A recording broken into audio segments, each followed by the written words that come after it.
Hey, what's up, team? I just want to go over, we've had a lot of new members join the gym, as you know, recently, even within the last year. So, whether you've had a focus meeting or not, I just want to kind of go over what a focus meeting is, and I'm going to go over the nutrition, eating side of it, as opposed to, there are options to work on things like skills. If you've never done a wall walk or something like that, if you book a focus meeting, that's something that you specifically want to work on.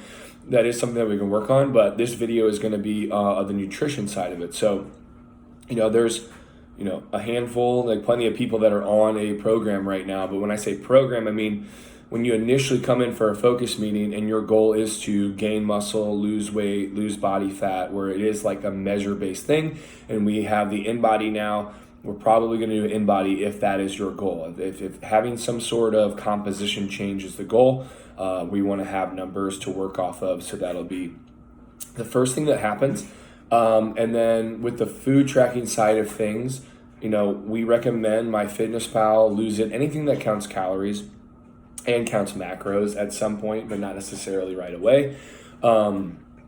When you're coming in for the first meeting, it could be somebody that, I or any of the other trainers have met for the first time. So I don't know, your routine. I don't know your job. I don't know, how active you are. I don't know how you eat, any of that stuff. So, nothing's going to be, given as far as like a meal plan on day one. This is a process. And if you've been around Burn Hendersonville long enough now, you know that we're not a crash diet. We're not going to do things where it's like detox and stuff where we're cutting calories. We're doing things that are going to be sustainable and teach you how to eat better, as opposed to just, it's like studying for a test and then you just like regurgitate what you studied and then you don't actually know any of that stuff. It's not going to help you, once you get to a point that maybe you can't maintain that lifestyle, and then you go back to your old ways of what you know how to do as far as nutrition goes.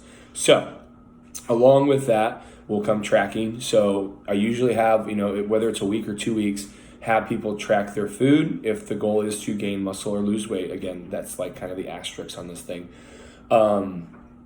But when they track, there's no parameters. Some people have never tracked in MyFitnessPal, so they just have to get used to the app. And those that have are getting used to it or getting back into the routine of doing so. And we just want to see as trainers like a full day. And I tell everybody, I'd rather have 3 full days tracked when I see you again than 7 quarter days tracked. So we can actually have a glance at whether or not you're routine or not. And some people are in the no routine, which is fine. But that's what, as a trainer, we're going to try to get you into, because when the goal is to lose weight, just for example, or lose body fat, you have to think of this almost like once you have a goal, you're training for something. So it's going to take extra effort, whether that extra effort is pushing harder in camps or having to track your food, which takes extra time and extra effort, mental energy as well, and then changing the types of foods that you maybe eat, because there's lots of people that, we want to change but think we can eat the same way or the same things all the time. But some of that takes a complete overhaul, and some things are small changes.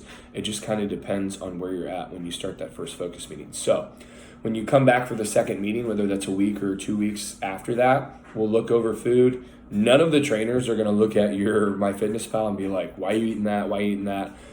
We're looking at the numbers to start. And the more, essentially adherence that we get, the more specific we can get into foods, into macros and things like that. But people want to jump right into the most complicated aspect of this without doing any of the work beforehand that can really take people to that first step of losing body fat, losing weight, or gaining muscle, if that's the other way around. But just tracking in general makes you more conscious of what you're doing.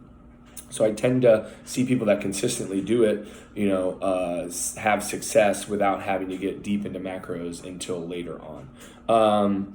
So, if you're in a routine or your numbers are similar on calories or they're all over the place, that's when using the BMR, of the InBody that we get, and that with maybe the average of the calories that you've been eating, we can make an adjustment to see if you need to eat more or eat less depending on your goal. So no secrets, the InBody, there's that number, your basal metabolic rate, your BMR, is what you're burning at rest. So, the more muscle you have, the more weight you have, typically the higher your BMR is going to get. So if you lose weight, you are going to lose, numbers on that BMR, which is fine, it's normal. And if you're gaining weight or muscle, your BMR will go up a little bit. But the most important thing there is that it helps us indicate or get to the number that you may have to eat calorie-wise based upon your BMR and it's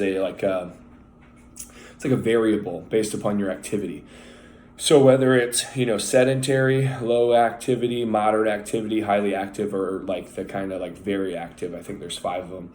And I can share this with, I'll share the variables and the basis upon the variables, or like what those correspond with in the text above. But those numbers, and most nutritionists, most dietitians recommend, if you have numbers like that, whatever one you think you are in that category, we usually go one below it just to be safe, as far as like overestimating potential activity.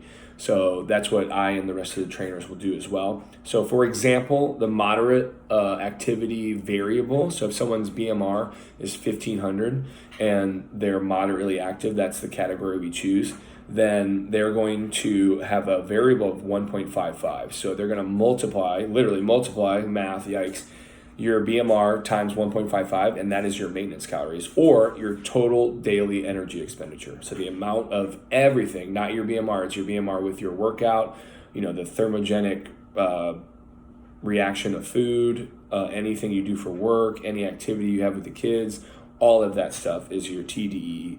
So that number is your maintenance calories. If we want to lose weight, I usually drop people like 300 calories below it to start, just to have like a moderate deficit instead of a huge deficit. And then if our goal is to put on muscle and try to get stronger, then we may be eating a surplus, which I know scares a lot of people.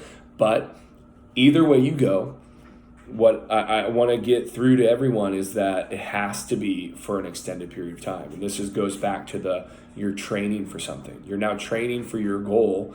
So that training cycle is going to be at least 12 weeks, if not longer, depending on how your goal is. Because, if that doesn't end, or we hit plateaus, which are normal, things change. But every time you start and you stop, you have to start all over. So, the more people, obviously the people that do it consistently have success, and it does take extra effort.